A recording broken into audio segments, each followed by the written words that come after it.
როცა გადმოვარდი მე-9 სართულიდან და პრაქტიკულად არავის ეგონა რომ გადარჩებოდი. რა რთულ მდგომარეობაში ვიყავი, როგორ შოკში ვიყავი, რომ გამზრდელ გამჩენდედას ვერ ვცნობდი. სულ კითხულობენ რომ გადმოვარდა თუ გადმოხდა. აი გადმოვხდი, მე რა ხდება? მე აინტერესებს რატო? შენ როგორც გადალახე და გადაიტანე ხელის დაკარგვის ამბავი. მე მყავს შეყვარებული, რომელსაც თვითონ ავიწყდება ხოლმე რომ ხელი არ მაქვს. ირო შეგხვდესადმე რამეს ეტყვი? მე ურთიერთობაც აღარ გამიგრძელებია იმ ადამიანებთან საერთოდ. თავისი რაღაც ფილოსოფია აქვს, ეკვონდოს. მაგრუს მოუგე ხა, ბოლო შეჯიბრე. მაინც მოუგე, ანუ მაგრუს.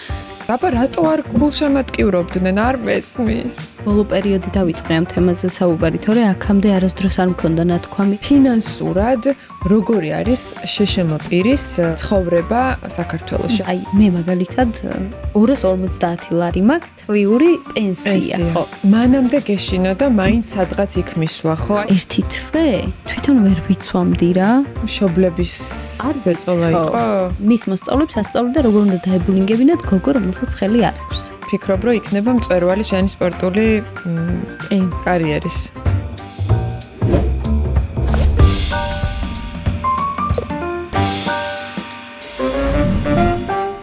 ეპიზოდის სპონსორია ორი ნაბიჯის გამოძახების სერვისი. მოგესალმებით, ჩემო ძვირფასო მაყურებლებო. ეს ჩვენი მორიგი ეპიზოდია და ჩემი სტუმარია ლიკუნა ჩაჩიბაია. გოგო, რომელიც დიდი ხანია მინდა რომ გავიცნო და დაველაპარაკო, იმიტომ რომ თვალს ვატევნებ მას TikTok-ზე, ძალიან აქტიური გვერდი აქვს და ჩემთვის რაღაცნაირად ძალიან შთამაგონებელი პერსონაა და მადლობა რომ მოხვედი. მადლობა ამ შეფასებისთვის პირველ რიგში და მადლობა რომ მომიწვია და მომეცი საშუალება აქ ყოფილიყავი. მეც ძალიან დიდ მადლობას გიხდი პირველ რიგში. ძალიან ლამაზი ხარ, ერთი ეს. დიდი მადლობა. და მიუხედავად იმისა, რომ შენ ძალიან გულწრფელად და საჯაროდ ყვები შენი ცხოვრების შესახებ, შენ სოციალურ ქსელში, მაინც არის რაღაცები, რაც მაინტერესებს და იმედია, რომ თქვენს გამოყვებით ჩვენ ამ ძალიან ისეთ საუბარში.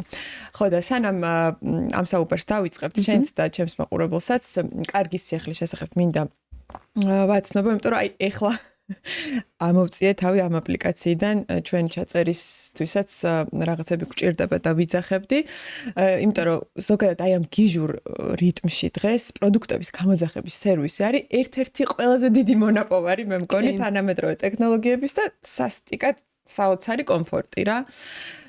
ხო და მით უმეტეს ორი ნაბიჯის აპლიკაცია, რომელიც არის ძალიან მოსახერხებელი.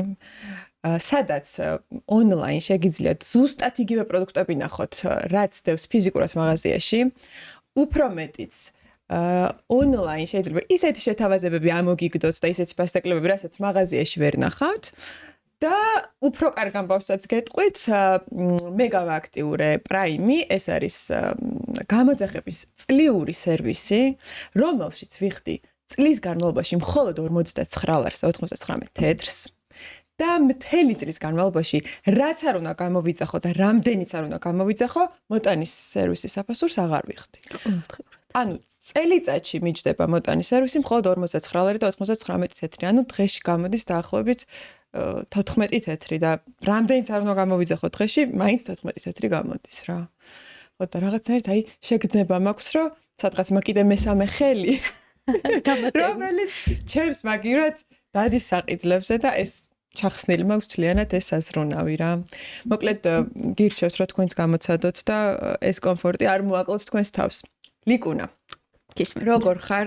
პირველ რიგში იმიტომ გეკითხები, რომ ძლივს დავგემთხვიეთ დროში გენაცვალე, რომ მოსულიყავი და მოგეცალა, იმიტომ რომ ძალიან ინტენსიურად ვარჯიშობ. აი ახლა მაინტერესებს, აი ახლა რა პერიოდი გაქვს, რისთვის ემზადები და აი შენი ერთი დღე რომ მოგვიყვე, როგორია, როგორც სპორტსმენის. და მე დადარჩენი თემები. ხო, კარგად შენ? მეც კარგად. ხო, ეხლა ძალიან დატვირთული გრაფიკი გვაქვს, იმიტომ რომ ვემზადებით ლოს-ანჯელესისთვის. ხო. იმიტომ რომ მოვხდეთ ლიცენზიით, ანუ მე პირადად არ ვარ იმ 6 საუკეთესოში, ჯერ მე 7-ზე ვარ. და მე-6-ზე უნდა გადავიდე და ამისთვის ყოველ დღიურ რეჟიმში ვარჯიშობ და ამიტომ ვარ ზუსტად ეს თითქოს მიუწვდომელი რა.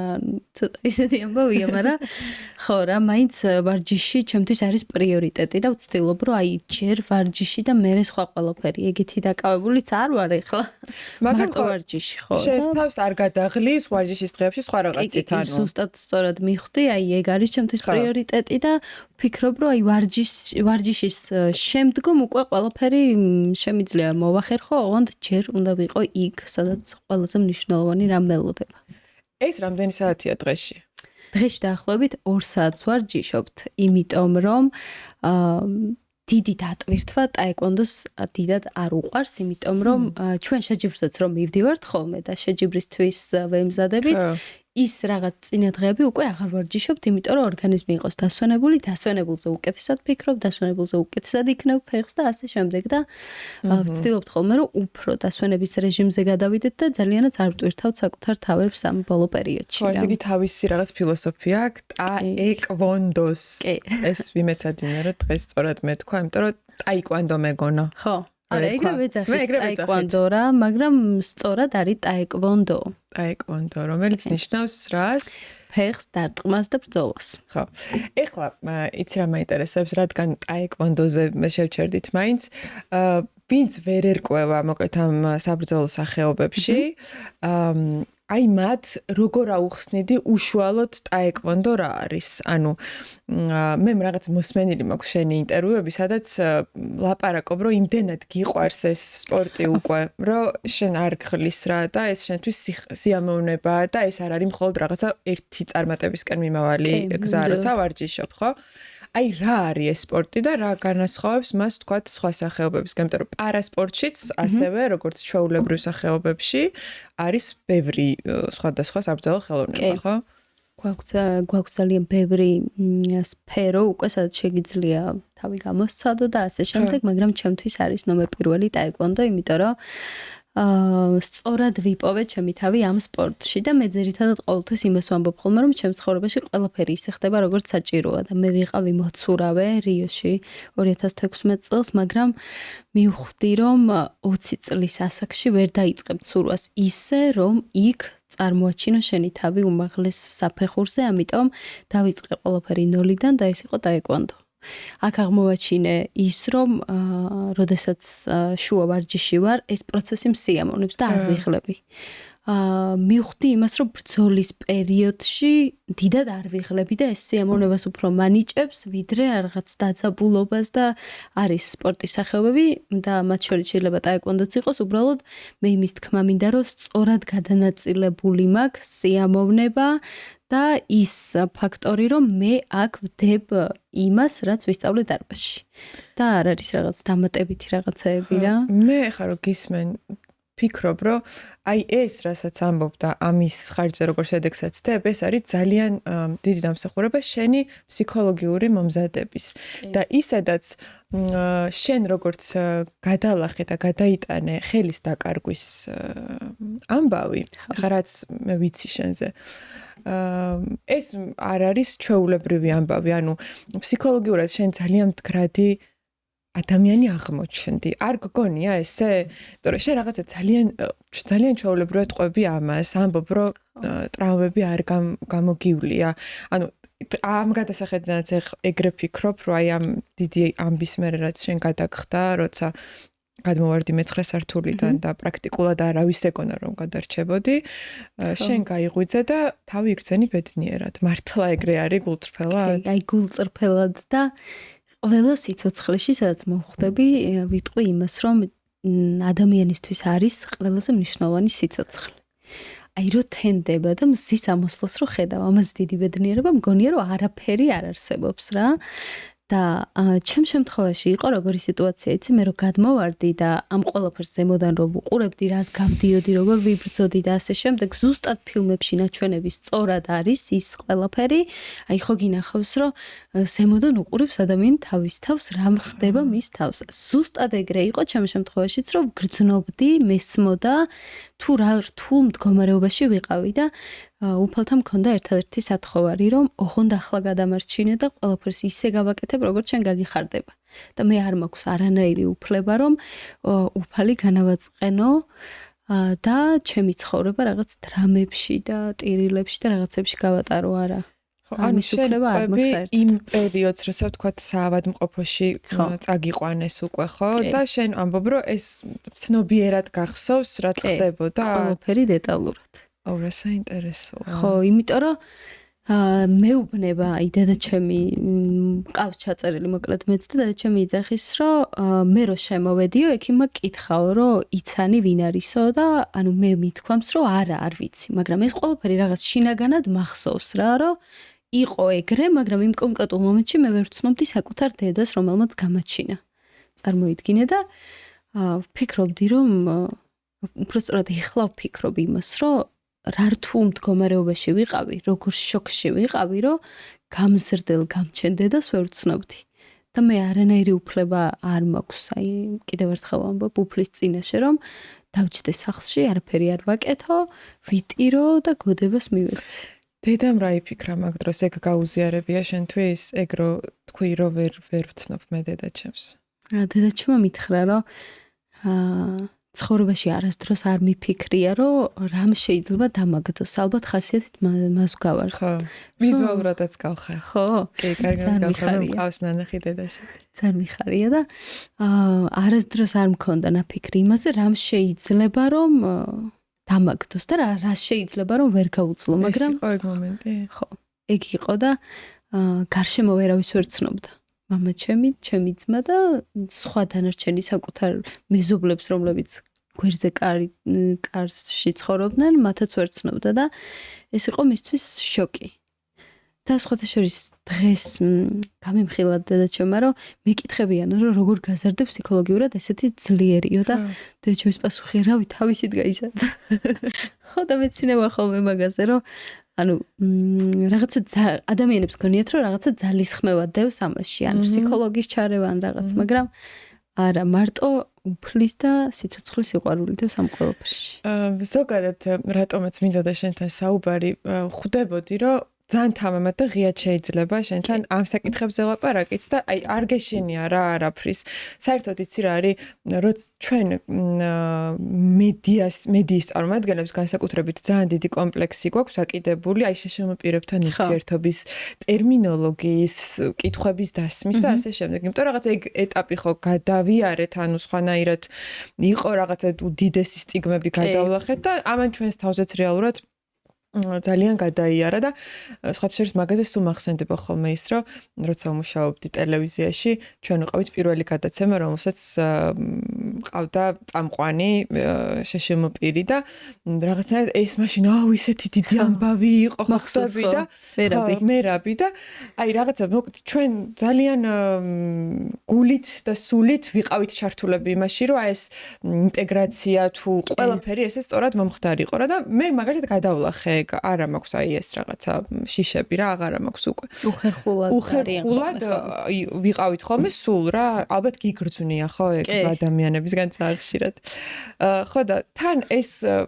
ხალხი ზოგადად მარტო ქართველები არა ძალიან უყვართ ამ ხალხს ვერსიების მოფიქრება ჭორაობა და ასე შემდეგ ეს შენც ამბობ შენს ვიდეოებში რომ სულ კითხულობენ რომ გადმოვარდა თუ გადმოხდა დღემდე ხო და აი გრძნობ მაგას რომ ეგ ინტერესი აი რატო ვერ დაცხრა დღემდე შენთან დაკავშირებით ეგ ინტერესი აი ხო 1000 ჯერ გაქვს ეგ ნათქვამი ხო და ხშირად იმით ვამართლებ ხოლმე რომ აი შეიძლება ვიღაც ახალია TikTok-ზე და არ იცის მაგრამ მე თვითონ ვიღლები უკვე რომ აი ერთი და იგივე მაგრამ ვღიზიანდები რაზე იცი რომ გადმოვა ვიღაცა ფეიქი აკაუნტით, აი საერთოდ რო თავისი ფოტო არ უდევს და ეს ცხოვრებაშიც ეგრეა, მაგრამ ნუ უმეტესად გამოხატავენ საკუთარ თავს TikTok-ზე ან Instagram-ზე ხოლმე და მიწერს რომ აი გადმოვარდი თუ გადმოხდი. აი რო გადმომხტარიყავი რა. აი გადმოხდი პირობით. ან რაიტი დრამა უნდა ხალხს. აი გადმოვხდი, მე რა ხდება? მე აინტერესებს რატო? ხო, აი რა ხდებოდა? ხან აი მაიძულებენ ხოლმე რომ რაღაცა ისეთი დრამა დავდგა და მიბიძგებენ იქეთ ხარის რომ აი ამ ყველაფერზე ადამიანებმა იტირონ და ასე ანუ არ მაქვს სატირალი ისტორია რა ერთადერთი იყო რომ მივედი პირველად იმ ადგილას და იმ корпуსთან აი ეგ ვიდეო ძალიან გავარდა რა ეგ ჩემი ოცნება იყო რომ მივსულიყავი იქ ამდენი წლის შემდეგ იმიტომ რომ მე ხშირად მესიზმრებოდა ის ადგილი და რაღაც შავი ბურუსით და რაღაცით იყო ხოლმე რა სიზმარში ეს ადგილი და მივედი და ისეთი კარგი ხე დამხვდა და ისეთი ფერადი გარემო დამხვდა რომ მეთქი აქამდე სად ვიყავი და რატო არ მოვედი აქ გამიცოცხლდა მანამდე გეშინო და მაინც სადღაც იქ მისვლა ხო აი რატო რაღაც სუდად არ გეგრძნო თავი ხო რაღაცნაირად ვიძაბებოდი რომ აი იმ ადგილას რაღაცა შიშმა არ შემომიტიოს ან რაღაც სუდად არ იმოქმედოს ჩემზე როცა კარგად ვარ თქო და რომ მივედი ისე კარგად დამხვდა ყველაფერი ის ადამიანებიც ვინც იმ корпуსში ცხოვრობდნენ რომ პირიქით უფრო დადებითი ემოციით ავივსე და ანუ ეგ თქვენი საცხოვრებელი ადგილი იყო? არა. თბილისში ვცხოვრობდი. უბრალოდ რუსთავში დავდიოდი, იქ მყავდა მეგობრები. ეს თინეიჯერობის პერიოდი ზოგადად დაუმორჩილი, ხო? პერიოდი. რამდენს დავდიოდი, იცი, ალბათ დღეში 1-30 კილომეტრს ფეხით დავდიოდი და ეხლა ჩემთვის წარმოუდგენელია მეთქი როგორ შემეძლო. ხო, ანუ შენი მეგობრები შეესწრნენ ამ ამბავს. ადგილზე არავინ არ ყოფილა რა, ესე რომ ენახათ ეს პროცესი, მაგრამ თემა დაახლოებით ადამიანებმა იცოდნენ. მაგრამ არაფერი არ თქვეს სასამართლოზე არ გამოცხადდნენ და ეს საქმე ხო რა ანუ რატო რადგან ისინიც არასრულწლოვნები იყვნენ მშობლების ზეწოლა იყო მაგას ვერ ჩავუღრმავდი და მე ურთიერთობაც აღარ გამიგრძელებია იმ ადამიანებთან საერთოდ მაგრამ მე ვფიქრობ რომ ისინი ალბათ ფიქრობდნენ რომ ჩემი მშობლები ამ ყველაფერს ცუდი მხრით წაიყვანდნენ დაიწყებდნენ დამნაშავის ძიებას აი ზუსტად და შეიძლებოდა რომ მე რომელმაც ხელი დავკარგე ჯერ ხო კონტაქტზე არ ვარ არავისთან გამოსული და შეიძლება ეს გაბოროტდეს და თქვას რომ ვინმე გადმოაგდო ან რაღაცა მსგავსი ანუ სხვა გამართლება იდეაში არ მაქვს რა რატო შეიძლება არ გამოცხადებულიყო ვინმე იქ და როცა დარეკეს უკვე სასამართლოდან და მოითხოვეს ჩემი იქ მისვლა საქმის გამოძიება და რაღაცები და ეჯმა უთხრა რომ აბსოლუტურად ყველაფერს ხურა თავარია ჩემი შვილი არის ცოცხალი და სხვა ყველაფერი მეორე ხარისხოვანიაო და დავამთავრეთ ეს ამბავი რა. მის მერე მე არავისთან კონტაქტი არ მქონია. იმ პერიოდში. არც მათ გამოუხატავთ რაღაცა ეს აი ინტერესი ალბათ რაღაცა კონტაქტის სურვილი ან არა გაერთიანების. არა, იმიტომ რომ ნახე, ეგ სურვილი რომ მქონოდათ 20 დღის განმავლობაში ვიწექი მე საავადმყოფოში. 20 დღის განმავლობაში არავინ არ გამოჩენილა. როგორ ან ჩემთვის ცოტა მეუღებელია ეს საკითხი რა. ნახე, მე თუ ადამიანს ვემეგობრები და მე თუ მის გვერდით ვარ თულ მომენტში, საავადმყოფოში კი არა შეიძლება პალატი და ვერ გამოვეგდე ვიღაცას. ანუ მე ესეთი მეგობრობა არაფერი დამნაშავე არ ახარ, ხო? მაგრამ ნუ ალბათ რაღაცა შიშები იფიქრეს რომ მე გავბოროტდებოდი ასე სხვა გამართლებას მე ვერ უძებნი მაგრამ ნუ რა თქმა უნდა ყველაფერს აქვს ორი მხარე და ისინი როგორ ფიქრობენ არ ვიცი მაგრამ მე ყოველ შემთხვევაში დავამთავრე ფიქრიც კი მაშინვე ისე აი რო შეგხვდნესადმე რამეს ეტყვი შეიძლება ვერც ვიცნო ვერც ერთი იმდენი ხანია არ მქონია ურთიერთობა ისინი ხო გიცნობენ დარწმუნებული ვარ იცი ან ვინც ხარ და ვინც გახდი და ალბათ თვალსაც გადავნებენ რამე ფეიქ აკაუნტებიდან მე მინდა კითხო აი რაღაცა იმ უკანა ისტორიებზე რაც დარწმუნებული ვარ რომ ყველა შშმ პირის ცხოვრებაში როლს თამაშობს ეს არის ადაპტირების პრობლემა გარემოსთან ეს არის დასაქმების პრობლემა და ეს აისახება თუნდაც ვლოგის წარმოებაზე, ხო? მე მაქვს ნანახი შენი ერთი ვიდეო, სადაც ლაპარაკობ თუნდაც კომპანიების ჩართულობა არ ჩართულობაზე და სპონსორინგზე, ხო? მიუხედავად იმისა, რომ გვაქვს უზარმაზარი ვლოგი, დიდი აუდიტორია ყავს, მე მგონი თქვი, რომ რატომღაც კომპანიები თავს იკავებენ შენთან თანამშრომლობაზე. ზოგადად ეს მოდი ჩემ აზრს ვიტყვი, რომ პირველ რიგში მარკეტინგულად ძალიან გაუმართლებელი რამ არის, იმიტომ რომ მოდი ვთქვათ, ხო, ეგრეა. და შენ კიდე რას დაასახელებ მიზეზად?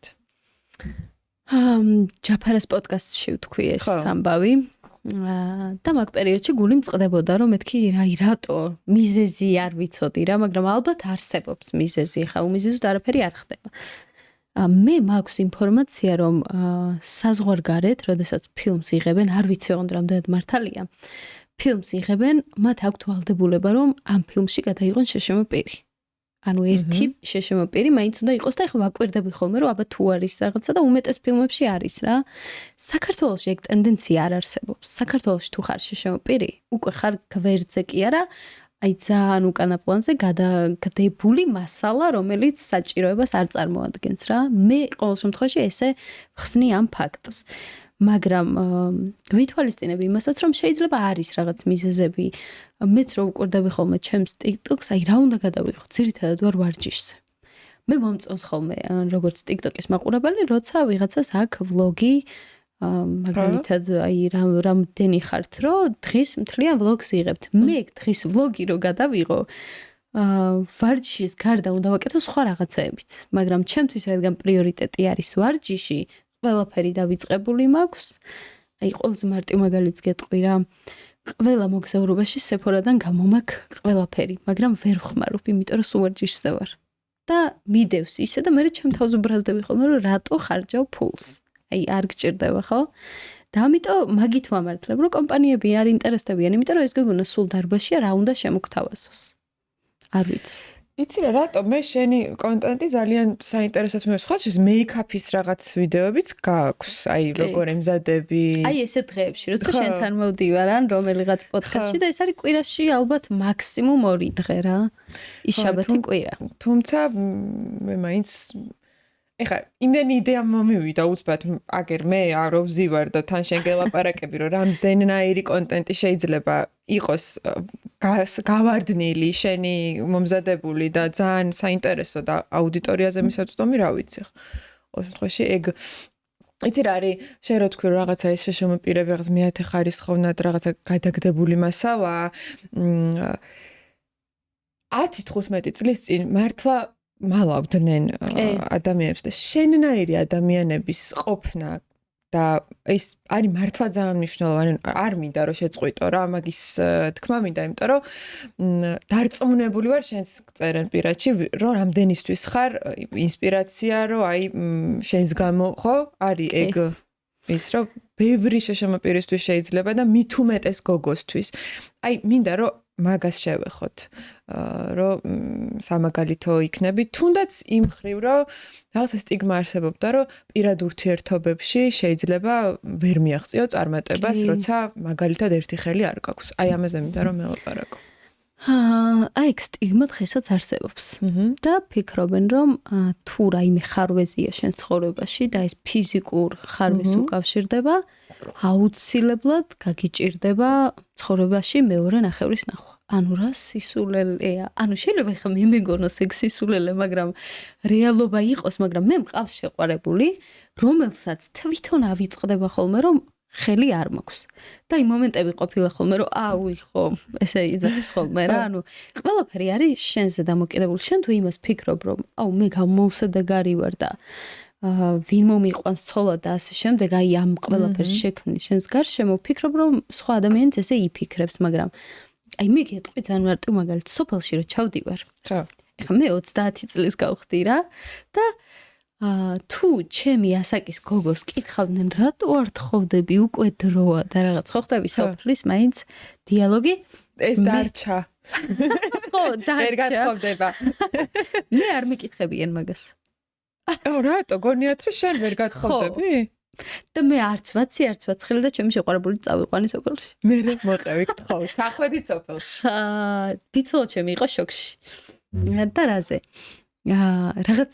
მაღაზია გავხსენი მოკლედ სოფელში ესე და სახში მოგვიწია მისვლა და ბიცოლა ჩემი ეს დაგხვდა და მეთქი ეს ჩემი გუნდელია ლაშა ჩემს გუნდელს ვაცნობ და ეს ჩემი შეყვარებულია ბექა და აი გაუნდა და სახე ვაი მე ძალიან დიდი სიამოვნებით მიგიღებთო ესო ანუ გავხარდა რა ძალიან და ვიცი რომ მათ ეს ყველაფერი უნდათ ერთი სული ეგ ჩემ ქორწილში როდის გაჩლიან ხელს მაგრამ ნუ ჩემთვის პრიორიტეტი ეხა და ბექასთვისაც რადგან ნაკრების კაპიტანი არის სპორტი და ვიღაცას არ ეგონოს რომ იმიტომ არ ვთხოვდები, რომ ხელი არ მაქვს. იმიტომ არ ვთხოვდები, რომ კარიერა არის პირველ პლანზე ამ ეტაპზე. კარგი და რა არის მე ვიცი რომ უმიზნებ კიდევ ერთ ოლიმპიადას. ხო. ორ ოლიმპიადაზე ხარ ნამყოფი, საფრანგეთში და რიოში, ხო? და ეხა LA-ში 28-ში უნდა იყოს პარა ოლიმპიადა და მანდაც გინდა რომ მოხდე. არასდროს არ ყოფილვარ ისე როგორც ვარ ამ ოლიმპიადის წინ. რიო 2016-ში ჩამოვიდა wild card-ი და დამირეკეს რომ აი შენ ამბავი გადაწყდა და მიდიხარ რიო 2016-ზე. wild card-ი არ ვიცი რა არის. wild card-ი არის გოგო ჭურიცი. ძიუდოისტი არის, რომელიც არავის არ თანხმდება ინტერვიუებზე და შეიძლება მაგით არ იცოდე. ძიუდოისტი არის, რომელმაც აიღო ავტომატურად ლიცენზია და რადგან ქართველმა ძიუდოისტმა აიღო ლიცენზია, გადაწყვიტეს რომ მიეწვიათ გოგონა და ცურვის სახეობაში უნდა ყოფილიყო ეს გოგონა და მე ვიყავი, ხო, მაშინ და რაღაცა აი ჯეკპოტი რო დაგეცემო. ერთგვარი მოწვევაა ესე იგი, ხო? დაპატიჟება, გულისხმიერი და ჯეკპოტი რო დაგეცემა ზუსტად ეგ იყო ჩემთვის, მაგრამ ვერ ვათვიცნობიერებდი რა იყო საერთოდ ოლიმპიადა და მე პარაოლიმპიადა, ხო, მით უმეტეს და ჩემთვის ეს იყო გამოწვევა. პარიზში უკვე მინდოდა რომ მონაწილე ყოფილიყავი, წავედი სალიცენზიო შეჯიბრზე, თითქოს მზად ვიყავი, მაგრამ ფსიქოლოგიურად არ ყოფილვარ მზად და რუსმა დამამარცხა ძალიან დიდი ანგარიშით. მაგრამ ეს ნელი გადასალახი იყო შენთვის? აი, იმიტომ რომ ქართველები ხო იცი ამ დროს როგორ ამ რუსის და ქართველის დაპირისპირებას ყველაზე ემოციურად უყურებენ. კი. მაგრამ ამ გოგოს მიმართ ზოგადად მე არ მაქვს ჩემი მოწინააღმდეგის მიმართ ზიზღი, ანუ ზიზღი ოღონდ იმას გულისხმობს სპორტული ზიზღი. ხო, რა თქმა უნდა. და მე არ ვარ მის მიმართ ნეგატიურად განწყობილი, როცა ის მიგებს რა, სპორტია და ხან ის მოიგებს, ხან მე მოვუგებ, ესეთი იმით ვარ რა. მაგრამ მაგრუს მოვუგე ხა ბოლო შეჯიბრი. მაინც მოვუგე, ანუ მაგრუს. და ზუსტად მაგ ანგარიშით რა ანგარიშითაც თვითონ მომიგო. მაშინ. ხო და ნუ დამამარცხა და მგონია რომ ვერ მივდივარ პარიზის ოლიმპიადაზე, პარაოლიმპიადაზე უკაცრავად და მქონდა მომენტიც, როცა უკვე ვფიქრობდი რომ მეთქი ხო არ შევწყვიტო და წავიდე სახლში. და წეგანლაპარაკობდი ამ თემაზე, რომ იმდენად დიდი სურვილი იყო გარშემომყოფებისგან რომ მე ამ სპორტიდან წავსულიყავი, რომ მაგან დამტოვა ზუსტად ამ სპორტში. მე მეგონა იტყოდი იმდენად დიდი სურვილი იყო, რომ მიდი მიაწეკილი კუნა. არა? რატო? არ ვიცი. ანუ ესე ხდება რა, როდესაც რაღაცისთვის იბრძვი, როდესაც რაღაცით ხარ წინ, შეიძლება კი ტაში დაგიკრან, მაგრამ ეს არ იყოს გულწრფელი ტაში. ჩემთვის წარმოუდგენელია, მით უმეტეს ახლა პარასპორტში ხო არ არის ამ ხელა კონკურენცია დღეს ჩვენთან. წონაში არავინ არ მყავს. ხო, მით უმეტეს. დაბა რატო არ გულშემატკივრობდნენ, არ მესმის? ხო, ეგეთ ადამიანებთან შევწყვიტე ურთიერთობა ზუსტად. მაგრამ ესეთ ადამიანებთან ურთიერთობას რო წყვეტ, ცოტა სხვა რაკურსით წავედით ახლა, მაგრამ ესეთ ადამიანებთან ურთიერთობას როცა ვწყვეტთ, შვიდად მათთვის ხდები მტერი ეგრევე. ხო, ნუ მე უკვე ჩხუბით, ვაი-ვაგლახით და რაღაცით რატო არ დამთავრდა ეს ყველაფერი და რას ქვია ჩემთან ურთიერთობა არ გინდა. არ მინდა, იმიტომ რომ ხედავ რომ არ გიხარია ჩემი წარმატება. შენი იურთიერთება ისეთ ადამიანთან, მე არ შემილია. არა, და მე ამაზე გამწარდი და უფრო კარგი შედეგები დადე. ხო. ამაზე ძალიან გავბრაზდი, რომ ხედავდი ამ ყველაფერს ერთ-ერთი ადამიანი. იმ პერიოდში იყო სანდრო მეგრელიშვილი, ჩემი გუნდელი, ჩემი ძმა, რომელიც მეუბნებოდა რომ ყველაფერი გამოვა, ნუ ნერვიულობ რაღაცას შემდეგ და ჩამოვიდა მაშინაც ეს მოწვევა. ხო, არ დარჩება ეს გოგო ესე, რატიო ნათამიშვილმა ძალიან დიდი როლი ითამაშა ამ საქმეში და ეს ოლიმპიადაც ჩემ თავს მოხდა და სხვათა შორის ეხა 2 დღის წინ გამახსენდა რომ TikTok-ზე მიწერდნენ კომენტარებს, მიწერდა ერთი ადამიანი რომ ეგო იმიტომ რომ არ იმსახურებდიო იქ წასვლას. ანუ მე რო დავმარცხდი პირველივე ბრძოლა იყო ჩემი და შვიდად ვიყავი რა. ანუ ვერ ვიტირებ ხვდები? დავმარცხდი, ესე იგი ღმერთს რაღაცა უკეთესი აქვს ჩემთვის გამზადებული. მე ესე ვფიქრობ ყოველ შემთხვევაში და რო ჩავწერე ეს TikTok-ი, დამიწერა ვიღაცამ რომ ვიღაცამ რა იდეაში ყველა მხო ვიცით ხოლმე ამ ფეიქი აკაუნტების უკან ვინ დგას. ხო, ალბათ კი გეცოდინება, კი. ხო, და დამიწერა რომ ეს იმიტომ ხარ ესე განწყობილი რომ არ იმსახურებდი მან წასვლას. ხო, მაგრამ მე რასაც ვაკვირდები, ასევე არ მიაყავს ძალიან დიდი გულშემატკივრების, არ არის ეგრე, იმიტომ რომ 10-დან 9. ხო, და ეს საკმარისზე მეტია მე რომ მკითხო, იმიტომ რომ ის ერთი ყოველთვის იარსებებს, საერთოდ რომ ყველა ოქრო და ყველა медаლი და ყველა თასი შენი იყოს, ხო, ეგ გარდაუვალია. კი, და მე არ ვფიქრობ, რომ ის ვიღაც ერთი უცხოა. ის ვიღაცა უეჭველი ისეთია, ვინც გიცნობს რა. ხო, ეგ ისე როგორი ეგ ფენომენი ძალიან საინტერესო ამოსახსნელია სხვათა შორის. ხო, ну მისი ალბათ წარუმატებლობიდან გამომდინარე აკეთებენ ადამიანები ამას. და ახლა დაუბრუნდეთ იმას, რომ ისევ რაღაცა სალიცენზიო მომზადება მიდის, ხო? და ეხა რა პროცესში ვარ, იცი რომ მე იმ პარიზის სალიცენზიო შემდეგ თქვი რომ მე სალიცენზიო შეჯიბრზე აღარ გავალ. მე ყველაფერს გავაკეთებ იმისთვის რომ 6 სეულში ვიყო და ავტომატურად ლიცენზია მქონდეს. ხო, ესე იგი რო აუხსნათ ჩვენს მსმენელს და მაყურებელს პარა ოლიმპიადის ნაკრები უნდა შედგებოდეს 6 ადამიანისგან, სწორად გავიგე? საუკეთესო უეჭველი მიდის. ხო, ეს შიდა კონკურენცია, ეხლა გიჟივით, ხო? შიდა არა. უფრო ფართო კონკურენცია არა, ანუ სხვადასხვა ქვეყანა მექსიკა არის ახლა პირველ ადგილას მაგალითად და ჩემზე წინ არის ფრანგი. და სულ რაღაც აი 15-20 ქულით მისწრებენ, მეტით არა. და ყველაფერი უნდა გავაკეთო იმისთვის რომ მე ავიდე ამ მე-6 ადგილას, მიუხედავად იმისა რომ ხა მე 7-ზე ვარ. ხო. სულ ცოტა მაკლია და იმ მე-6-ზე რომ ვიქნები უკვე ავტომატურად ნიშნავს რომ ლოს-ანჯელესში მივდივარ. აუ რა კაი იქნება. ძალიან კარგი ამბავი იქნება ეგ და რაღაცა ხო ეგ ფიქრობ რომ იქნება მწვერვალი შენი სპორტული კარიერის. კი. რაღაც ჩემი ძალისხმევა იქნება ამ ყველაფერში და ეგ מחარებს რომ მეც მექნება რაღაც წვლილი შეტანილი ამ საქმეში და იქ რა მოხდება უკვე ეგ აღარ ვიცი, მაგრამ ჩემი სპორტული ფსიქოლოგი ანა არველაძე ყველაფერს აკეთებს იმისთვის რომ მე იქ ვიყო უკვე მყარად და ჩემი დამარცხება ისე მარტივი აღარ იყოს როგორც წინა ოლიმპიადებზე იყო. ძალიან მაგარია. ერთხელ ვახსენეთ საზოგადოების დამოკიდებულება და აი ეს თუნდაც უსიტყვა იმ ზერები, რაღაცა ამბები, რომლებიც შენთვის პირადად არ უთქვამთ, მაგრამ რაღაცები მოდის და ალბათ ყველას გვაქვს ეგ გამოცილი ცხოვრების რაღაც ეტაპზე, მაგრამ მაინც მაინტერესებს აიცი რომელი მხარე ძალიან ისე მარტივად ყოფითად ფინანსურად როგორი არის შშმ პირის ცხოვრება საქართველოში, ანუ რა არის და რა უნდა იყოს წესით. ეხლა დაახლოებით ჩვენ ალბათ იმ ევროპულ სტანდარტს ჯერ მართლა იმით ვერ მივახლოვდით, რომ ელემენტარულად შენობაში მოხდეს ყველა შშმ პირის ასურველში. მაგრამ აი რა სიტყოდი შენ, როგორ ფიქრობ, რა არის ყველაზე დიდი პრობლემა აი მაგ მხრივ?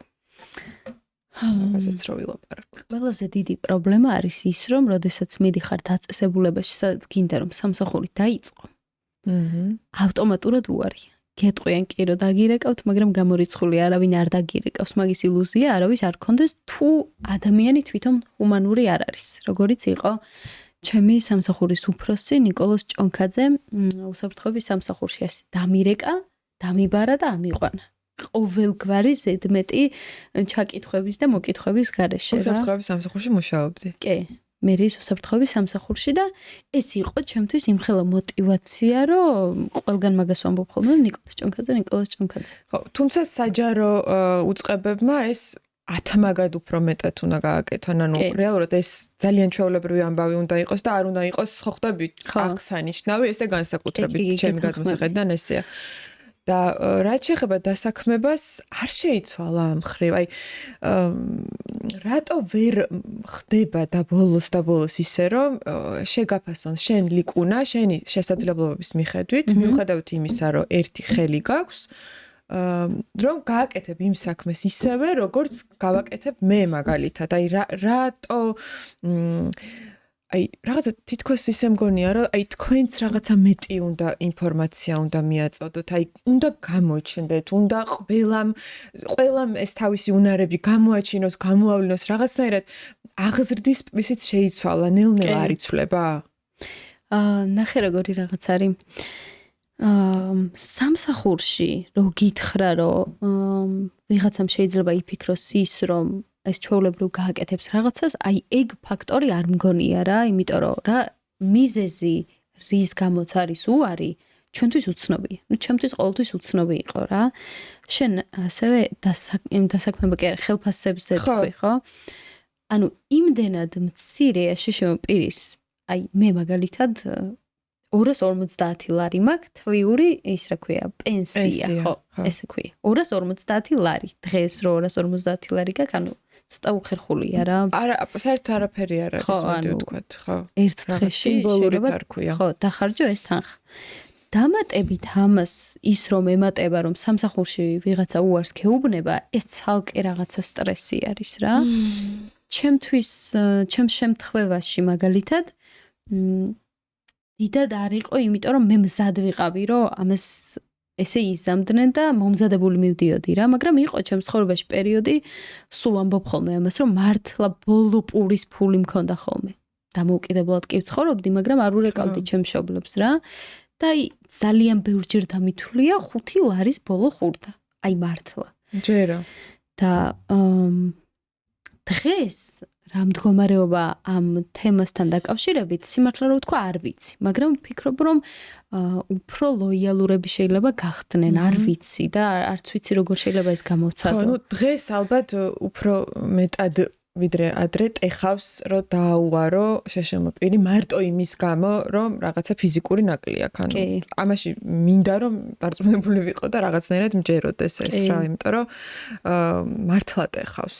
აი უკვე ტეხავს რა. აი ვინც მოგზაურობს რა, სავარაუდოდ შეგიმჩნევია შენც რომ არ არსებობს დაწესებულება საზღვარგარეთ, სადაც ერთი შეშემო პირი არ მუშაობს. არ აქვს მნიშვნელობა, ხელი არ აქვს, ფეხი არ აქვს, დაუნის სინდრომით არის თუ სხვა, აუცილებლად ერთი მუშაობს და იმდენად მსიამოვნებს ხოლმე, შეიძლება ხმამაღლა არ ვთქვა, მაგრამ ფიქრობ ხოლმე რომ როდის იქნება საქართველო რომ აი ესეთი სიტუაცია გვექნება. მე არ მინახავს არც ერთ დაწესებულებაში შეშემო პირი. მით უმეტეს იმდენად დადებითები და საყვარლები არიან დაუნის სინდრომით მქონე ბავშვები და ახალგაზრდები, რომ ვუყურებ მიხარია და მინდა ჩავეხუტო და ანუ დადებით ემოციას იწვევენ, მაგის თქმა მინდა და არავინ არ ღიზიანდება მათი დანახვით რა. ხო, ნუ ბევრი რამის ხელმისაწვდომობა არის პრობლემა სამწუხაროდ პირველ რიგში ჯერ განათლებაზე და ალბათ ეს რაღაცა ჯაჭვი არის რა მაგ პრობლემებს რაც წარმოშობს მერე და საბოლოოდ მერე უბრალოდ ადამიანი იღლები ელემენტარულად და ჩაიქნევ ხელს და რა თქმა უნდა დაჯდები სახლში და უბრალოდ არ გამოხვალ სახლიდან და გაიძულებენ რომ დაჯდე სახლში რა. გქონია ეგ მომენტი? გქონია კი, მაშინ როდესაც ძალიან მიჭირდა. და 10 სამსახურში ვიყავი და 10-ვედან უარი რომ მითხრეს, ვფიქრობდი რომ მეთქი აი რა უნდა გავაკეთო. მეთქი საზღვარგარეთ ხო არ წავიდე რაღაც, მაგრამ მე ეს მომენტები უფრო დიდ იმას მაძლევს ინტერესს ხვდები, აი რაღაცა რო არ გამოდის, რას ქვია არ გამოდის და ამ შემართებით ვარ ხოლმე და ნუ ამ სპორტში რო ჩავერთე და რაღაცა იქედან უფრო წამოვიდა შემოსავალი რა. სტიპენდია გერიცხება, რადგან პარაოლიმპიელი ხარ, მედალს თუ გააკეთებ შემოსავალი გაქვს რაღაც, მაგრამ ყველა ადამიანს არ აქვს იმის შესაძლებლობა, რომ სპორტში იყოს ჩართული. ერთეულებს აქვთ. ისაც თან ეს აქვს, რომ ფიზიკური ნაკლი ვთქვათ და აქვს რაღაცა შეზღუდვა ხო ამ თვალსაზრისით. უნდა, ანუ ყველას არ აქვს იმის ნებისყოფა, რომ სპორტში იყოს და ყოველდღე ივარჯიშოს და რაღაც თუ ყოველდღე არ ივარჯიშებ და თუ შედეგებს არ დადებ, არც იქ არ არის არაფერი. ნამდვილად. აი, ზუსტად იგივეა, ანუ არ განსხვავდება ადამიანი. არ გაჩუქებს რა. ნამდვილად. რო თქვი, რომ ცალკე გადავედი საცხოვრებლად, ეგ გადაწყვეტილება როგორ მიიღე და შენმა ახლობლებმა როგორ მიიღეს და იყო ის მომენტი, რომ აი როგორ შეძლებ ლიკუნა? კი, ეგ სულ იყო. მამაჩემთან ერთად ცხოვრობდი, იმიტომ რომ უკვე ის პერიოდია, სკოლა დავამთავრე, აქ უნდა ჩავაბარო, უნდა ვისწავლო რაღაცა და მე და მამაჩემს მოგვიწია ერთად ცხოვრება, მოკლედ დედაჩემი და ჩემი ძმა ჯერ კიდევ რაიონში იყვნენ და ცხოვრობდით ძალიან ხელმომჭირნედ რა, ანუ ნაქირავებში ვცხოვრობდით და პირობები არ იყო იმის, რომ მე ცოტა კომფორტულად მეგრძნო თავი. და ეს ბოლო პერიოდი დავიწყე ამ თემაზე საუბარი, თორე აქამდე არასდროს არ მქონდა ნათქვამი, რომ დამოუკიდებლად ცხოვრება გადავწყვიტე იმიტომ, რომ მამაჩემი არ მაძლევდა იმის საშუალებას, რომ მე მეკეთებინა რაღაც. ანუ მამას ხო ხვდები, მაინც სულ უნდა რომ ხელი შეგახმაროს, ხო, რაღაც დაგეხმაროს და მე ამ დროს მინდა რომ ჩემით გავაკეთო რაღაცა და ამიტომ გადავედი მარტო საცხოვრებლად და ასე რაღაც 2 თვე არ მელაპარაკებოდნენ ჩემი მშობლები. ანუ მარტო როგორ უნდა იცხოვრო და რაღაც ვინ ცხოვრობს მარტო და ეს არა და უკვე 19-20 წლის ვარ რა, მე რა მარტო რო ვცხოვრობ. მაგრამ მაინც ფიქრობდნენ რომ რას ქვია მარტო ცხოვრება როგორ ესე და არის რაღაც რაც ფიზიკურად მართლა გაგიჭირდა და აი რაღაც თავიდან სწავლა მოგიწია რაღაცეების რომ შენით გაგეკეთებინა? პირველი 1 თვე თვითონ ვერ ვიცვამდი რა. ვფიქრობდი რომ მეთქი ვაი ეხლა ძალიან ცუდა დააჭემი საქმე და ეჩემი მაცმევდა რა, მაგრამ აბსოლუტურად შევაწყვეტინე ეს ყველაფერი და თავიდან ვისწავლე. აი არ არსებობს, მართლა არ არსებობს რაღაც რისი გაკეთებაც მინდა, ანუ აი მე თვითონ რო გავაკეთო და არ გავაკეთო. აი არ არსებულია რა. ანუ ეს ისევ შენით მიიღე ეს გადაწყვეტილება, იმ მშობლებს ძალიან უჭირთ ქართულ მშობლებს განსაკუთრებით, რომ აი ეს დამოუკიდებლობა მისცემთ, რომ ეშინიათ. ხო, ერთ-ერთი ისტორიას ვისმენდი, ალბათ გეყოლება ნანახი, ერთი გოგო არის, ეგეთ დაიბადა ხელების და ფეხების გარეშე და ყვებოდა ერთ-ერთ პოდკასტში ახლა თავის ისტორიას. ახლა ბრაზილიაში დაიბადა, მე ამერიკაში იშვილეს და ძალიან ცნობილი ბლოგერია დღეს. და ყვებოდა, რომ რაღაცა პერიოდიო მეზიზღებოდაო დედაჩემიო. და რატო? იმიტომ რომ 13 შვილი ყავდათ. 13-ნი ცხოვრობდნენ ოჯახში და დილითო ყველა რომ ვიღვიძებდისო და სკოლაში წასვლის მომენტი რო იყო, დედაჩემი მაიძულებდაო, რომ 20 ჯერ ავსულიყავი და ჩამოვსულიყავი კიბეზეო. წარმოიდგინე ბავშვისთვის, რომელსაც არც ხელები აქვს და არც ფეხები აქვს, ეს რამხელა რაღაცაა რა. მაგრამ ეხლა ვხვდებიო დედაჩემო რა გამიკეთე, იმიტომ რომ დღეს წარმოუდგენლად ყველაფრის გაკეთება შეუძლია მას დამოუკიდებლად წარმოიდგინე, იმიტომ რომ რაღაცნაირად აი ეს სიძლიერე და ფიზიკურად აი ეს მოხერხება ამ ყველაფრის შეძლო მან დამოუკიდებლად. კი, რა ძალიან დიდი მნიშვნელობა გარემოს რა. ძალიან. და შენით შეძელი ეგ. ხო. მე ხა არ მიქმნიდნენ იმ მომენტს, რომ რაღაცას არ გაგიკეთებ, ან ვერ გაგიკეთებ, არა, პირიქით ორივე თავზე მედგა, ჩემი ძმაც ამ საქმეში ჩართული იყო, თასმის შეკვრა გინდა, აი ნებისმიერი რამ, რაც მჭირდებოდა, აკეთებდნენ ესენი. მაგრამ მე თვითონ არ მომწონდა ეს პროცესი რა, ანუ მე თასმის შეკვრა ვისწავლე ჩემით, იმიტომ რომ ვიღაცას ჩემთვის თასმა არ შეეკრა. არ ვიცი ეს კომპლექსია თუ რა არის, შეიძლება კომპლექსიც იყოს, მაგრამ გოგო ხარ შენ. ისეთი ხარ რა, აი გინდა რომ იცხოვრო და შენი ცხოვრება გქონდეს და ეგ არის ზუსტად ეგ რაღაც თანდაყოლილი ხასიათი გაქვს, ახლა როგორც გაკვირდები, რომელმაც ძალიან ბევრი რაღაცა შეგაძლებინა და პირველ რიგში აი ესეთი მდგრადი გაგხადა შინაგანად და შენი თუნდაც აი მაგ დაბრკოლებების მიმართ. სავარაუდოდ. კარგი, არის რამე რაც გეგონა რომ კითხავდი ან გინდა რომ თქვა, ან იცი რაზე მინდოდა კიდე თუ გინდა არ ვიცი მოყევი. ბოლოს გქონდა ძალიან ემოციური ისტორია ერთ-ერთ ბავშვზე. ხო. მივხვდი ხო რაზეც ვამბობ, რომელსაც სკოლაში აბულინგებდნენ და მოუწია საზღვარგარეთ წასვლა და აქვს ესეთი ფიზიკური შეზღუდვა და მუშაობს მოვლელად. შეგიძლია მომიყვე?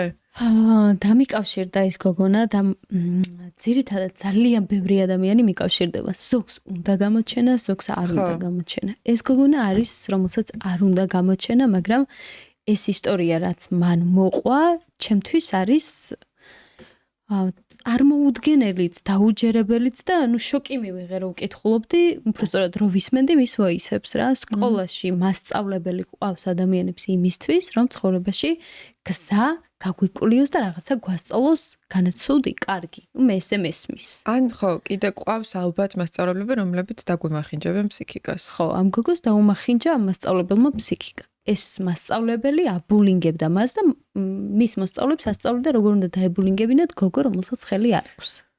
და ეს გოგო წავიდა, გაიქცა და ეხა იტალიაში მუშაობს მომვლელად. და აუცილებლად იმ სკოლაში უნდა მივიდე და ის ქალი ვნახო. და ვკითხო ერთი რატო გადაწყვიტა რომ მას აქვს უფლება ვინმე დააბულინგოს ფიზიკური რაღაცა მდგომარეობის გამო. მომლელად მუშაობს. კი.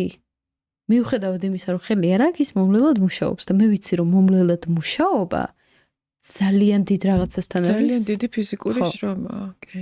იმიტომ რომ იქიდან ვინც ჩამოდის, ყოველს ჯანმრთელობის პრობლემა აქვს, ზოგს ხერხემალის ტკივა, ზოგს ის, ზოგს ეს და ის გოგო ერთი ხელით გაქცეულია და ესე მუშაობს. წარმოუდგენელია. ხო, ბევრი ანუ ადამიანური რაღაცა ისიც უნდა შეიცვალოს, მე მგონი. არ ვიცი რა ქვია მაგას. აი, კომპლექსებია. ხო, რაღაცა ეგეთი მართლა შინაგანად ბოროტი და მართლა ემპათიის არ მქონე ადამიანები უბრალოდ უნდა მათ უნდა გადაინაცვლონ რაღაცა სხვა სამყაროში და შემდეგ ვინც დავრჩებით ემპათიის მქონე ადამიანები. შეიძლება ძალიან ხულ რაღაცას ვამბობ, მაგრამ ნუ წარმოუდგენელია ესეთი ეს არის რაღაცა ველური დამოკიდებულება და იმედი მაქვს ძალიან ცოტა არის ესეთი მასწავლებელი თუნდაც საგანმანათლებლო სისტემაში. ხო, ანუ ეს კიდე ორმაგად გამაოგნებელია, მინდა გითხრა, რომ ეს მასწავლებელი. კარგი, მინდა რომ დაგასაჩუქრო ჩვენი ჩაწერის ბოლოს ორი ნაბიჯისგან და აი რომ აიწევი 6-ულში. მაშინ გახსენი ეს ღვინო. აუცილებლად. ეს არის ვაზისას ბრენდის ღვინოები ორი ნაბიჯისგან. და აი სულ კარგ ამბებში და სულ წარმატებების აღნიშვნაში და ასევე ორი ნაბიჯისგან იცი ხო რომ აპლიკაცია აქვს ამ ბრენდს 100 ლარიანი ვაუჩერიც გადმოგეცემა რომ რაც კიდე ის გამოიძახო. აუ რა კაი. ძალიან დიდი მადლობა. ძალიან დიდი მადლობა შენ, იმიტომ რომ აი მართლა მადლიერი ვარ იმდანაც გულწრფელად და იმდანაც ღიად ისაუბრე და მინდა რომ უდიდესი წარმატებები გისურვო. მეც ძალიან დიდ წარმატებებს გისურვებ და ყველაფერი ისე გქონდეს როგორც შენს გულს გაუხარდა. დიდი მადლობა. თქვენს დაგვიწერეთ თქვენი შეფასებები კომენტარებში. კარგად. კარგად. ეპიზოდის სპონსორია ორი ნაბიჯის გამოძახების სერვისი.